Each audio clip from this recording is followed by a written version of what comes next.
If you've never heard of the term kata within the context of development, well, think of it as sort of exercise for coders. So if you're a musician, a guitar player, your exercise would be doing scales. And that doesn't mean that you're performing these scales for public. Instead, these are little exercises that are meant to improve everything from your focus to your strength to your workflow. So for our first kata, why don't we tackle the prime factors challenge, which was, if I remember correctly, first popularized by Uncle Bob. So what are the basic rules? Well, we need to use TDD to build a prime factors class where we can feed it a single number, and that'll return a list or an array that contains all prime factors for that number. And just to make sure that we're all on the same page, let me give you a quick demonstration of what a prime factor actually refers to. So imagine that you have the number 4. Well, you probably know that a prime number is one that is divisible by itself and 1. So if I want to figure out the prime factors for 4, well, I need to figure out the sequence of the lowest numbers that it is divisible by. So as an example, let's do 2. Is 4 divisible by 2? Yes. So 2 times 2 is 4. And in this case, that's all there is to it. So the prime factors for 4 are 2 and 2. Or how we might represent that in code is an array of 2 and 2. Let's do another one. 5. Is 5 divisible by 2? Nope. What about 3? Nope. Let's go up the prime number chain. Is it divisible by 5? Yes. So that means 5 would return 5. Let's do another one. 6. Is 6 divisible by 2? Yes. So 6 divided by 2 is 3. So 2 times 3 is 6. And in this case, we can't break it down further than that. So that means the prime factors for 6 are 2 and 3. Let's do just a couple more to make sure that everyone's on the same page. What about 10? Is 10 divisible by 2? Yes. 10 divided by 2 is 5. So now we have 2 and 5. For 12, 12 divided by 2 is 6. But now 6 is not a prime number. Can we break down 6 further? And the answer is yes. So is 6 divisible by 2? Yes. So 6 divided by 2 is 3.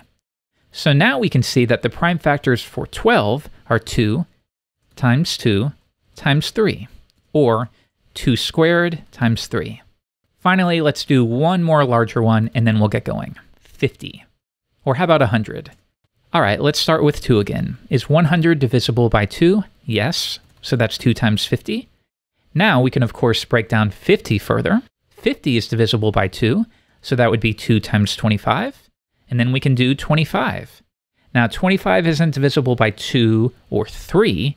And an easy way, by the way, to figure out if a number is divisible by 3 is to add up the numbers. So 2 plus 5 is 7. Is 7 divisible by 3? No. However, if you had a number like 33, well, 3 plus 3 is 6. Is 6 divisible by 3? Yes, then 33 is as well. That's a little trick there. Anyhow, for 25, you probably know that's 5 and 5. So that means the prime factors for 100 would be 2, 2, 5, and 5. And if we add that up, it works. 2 times 2 is 4, 4 times 5 is 20, and 20 times 5 is 100. All right, so hopefully we're all on the same page. Now we can tackle this. I'm going to be using PHP spec and TDD here, and I already have that pulled in, so we can jump right in. Let's describe prime factors. And now let's run it. We need to create the prime factors class. Luckily, PHP spec will do that for us. And now let's run it one more time, and we do get green. Now, to keep myself from having to run that over and over, I have this gulp file that I use. We built this right here on Laracast, so if you'd like to review that, I'll add a link in the show notes. But that means I can now type gulp, and this will automatically trigger my tests, as well as give me a notification. So the first thing is, I'll get rid of this and clean this up for our purposes. Okay, so what does it do? And using TDD, we can start with the absolute basics. So for example, it returns an empty array for 1. So on this prime factors class, let's say this generate 1 should return an empty array. Okay, so we run this, and of course it fails. So now I'm going to switch over to my test, And let's get started on this. We need a method called generate, and that'll accept a number. So now we need to think about the rules here. Remember, when we were doing these code katas, it's way less about actually coming to the solution, because honestly, I probably have a basic idea of how to come to this solution. However, it's less about that and more about thinking about the mindset and thinking about the workflow. As an example, how am I specifically following these rules of TDD, red, green, refactor? And specifically, how can I make these cycles as short as possible? Also, while I'm doing this, I can focus on more general stuff like my editor-specific workflow. So remember, this isn't about coming to the conclusion as much as it is about your workflow and your practice as a developer. Anyhow, in this case, what's the least amount of code we can write to make it pass? So if we expect an empty array, then why don't we just return an empty array? And we should get green, and we do. Now we can move on to the next one. And what you'll find is that as we add more tests, we'll have to extend our code to make it more flexible. But right now, we just want to get back to green as quickly as we can. And that's what I mean by short cycles. So now let's do the next one. What about if we feed it 2? Well, it's going to return 2 for 2. Now, when I call the generate method and I give it 2, then I expect to receive an array that contains a single value of 2. So we run it, of course it fails, so now I need to make it pass. Once again, what is the least amount of code I can write to make this pass? And what I'm thinking is, what about something like this? If number equals 2, or we could even say if number is greater than 1, then return 2. Now, you and I both know that this is pretty elementary and it's going to change, but it's about following this process. The least amount of code we can write to get ourselves back to green. And then once you're at green, when you decide to do so, you can start refactoring. Let's do another test. What about 3? Well, it returns 3 for 3 because 3 is a prime number as well. So this generate 3 should return 3. And now, of course, that's going to fail. So let's stay on this path just a little bit longer, and then we will do some much needed refactoring. So if number is greater than 2, then we return 3. Or like I was saying, if you want to just be explicit there, then we can do that as well. All right, but now once again, we're back to green. So now I want to get up to 4 here. Function, what are the prime factors for 4? Well, that's 2 and 2. So it returns 2 for 4. And let's do our test. When I feed it 4, now I should receive 2 and 2. So this is a little bit different. And while, yes, we could do things like if number equals 4, let's go ahead and make that work. Clearly, you can see at this point, this breaks down very, very quickly. But that's okay. We're at green, so now we can take a break and start refactoring. First, I want you to notice that I have all of these different returns. So already we're at 4 returns for a single method. Not the best idea. Instead, why don't we create an array up here? Why don't we call it primes and set that to an array? Now we can update all of these to primes equals. We're still going to change this, but I want to make little changes to get back to green. And then finally return the primes variable. But now we're still getting at green. Why is that? Well, that's because we're no longer returning. So we said if number equals 4, then set the primes array to the correct set of data. But then we have all of these other checks where it still passes. So ultimately, our factorizing of 4 is returning 2, and that's not what we want. Well, why don't we do this? I'm going to go back to my test and temporarily comment out this one. And now, rather than doing all of these checks, what if we say, if number is greater than 1, then why don't we just append to the primes array the number? Now I can get rid of all of this stuff right here, and hopefully we still get green, and we do. So now I've made a small change. It's okay to comment out this last one, but now I can bring it back and continue forward. So now let's go back and figure out the 4th one. Now it's true, we could pull that back in and then do something like an else if, and that'll get us to green. However, I know it's still going to break down as soon as I move up to 5 and 6 and 8. So we're still at green. I'm going to do another layer of refactoring. And the key in this situation will be to use the modulus operator. Let me give you a quick example of how that works, if you're not familiar with it. Let's switch over to Chrome, and I will use the console here in Development Tools to quickly show you the output. Now, if I were to say, how about 4 modulus 2? What is it that we're saying there? Well, basically we're saying, is there anything left over after you divide 4 by 2? So 4 by 2 is 2. There's nothing left over, so we get 0. And the same would be true for 6 modulus 2, or 6 modulus 3. But what about something like 6 modulus 4? Or you could say 6 mod 4. Well, in that case, 4 goes into 6 one time, with 2 left over, so we get 2. And the same would be true for 6 mod 5. In that case, 1 will be left over. So let's do one more just to make sure everyone's on board.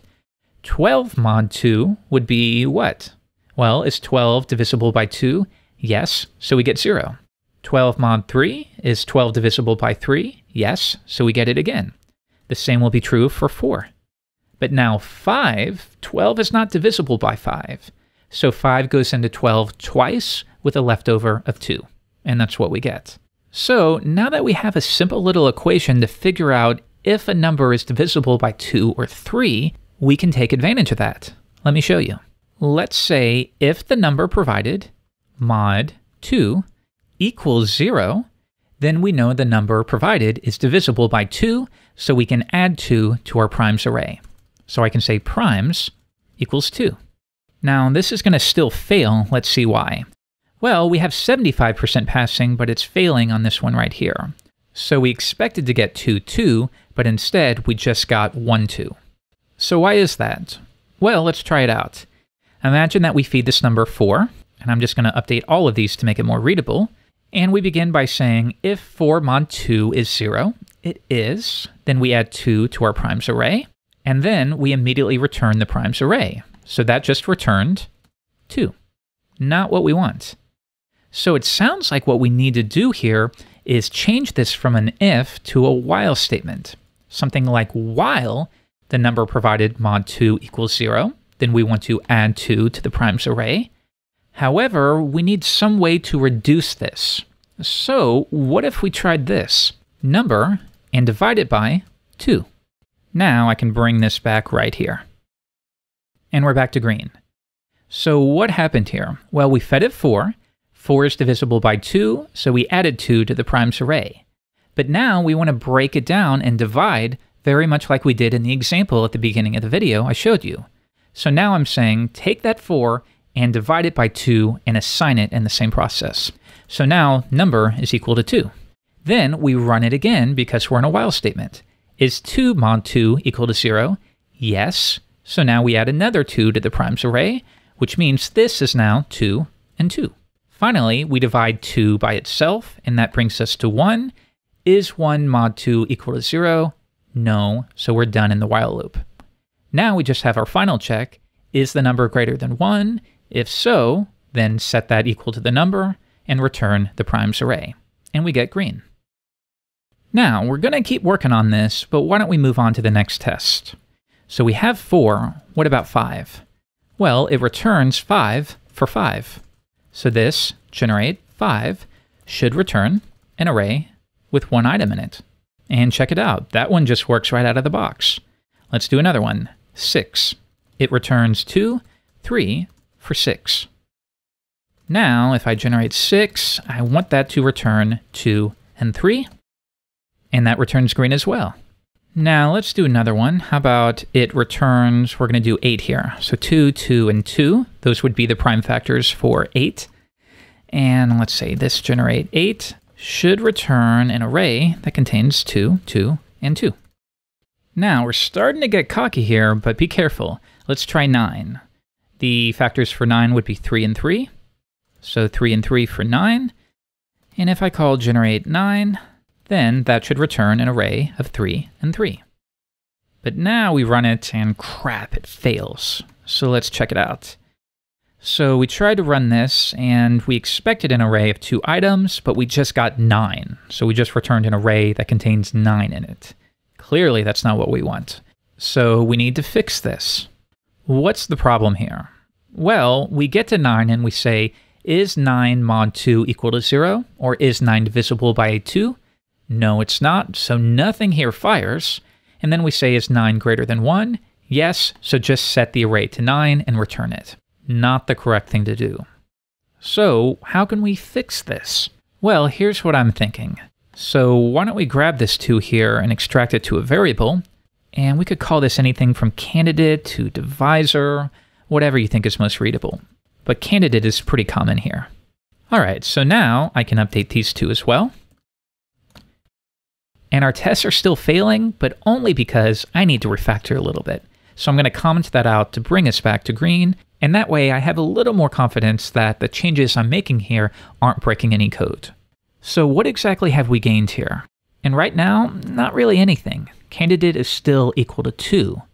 However, what if when we were done here, checking to see if the number is divisible by 2, we could bump up to see if the number is divisible by 3? What might that look like?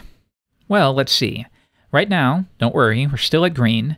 Why don't we add another loop here? And we'll say, while the number is greater than 1, only then do I want to do all of this stuff right here. If it's not greater than 1, then we don't need to bother. Next, after we've done all the checks to make sure that the number is divisible by 2, I'm going to increase candidate by 1. And that way, we can do the whole thing over again to see if the number is divisible by 3. And now you can see we're back to green. And even better, because we're now doing the check to see if the number is greater than 1 there, maybe I can get rid of this stuff entirely. Let's try it, and we get green. So now notice the power that gives us. Because I have these tests backing up every single assertion, essentially, I try to make, I can make these changes with so much confidence without having to, for example, open a browser to test out whether this is working. That's pretty cool, and trust me, once you get into this, you won't be able to imagine how you were able to refactor before you had this test suite backing you up.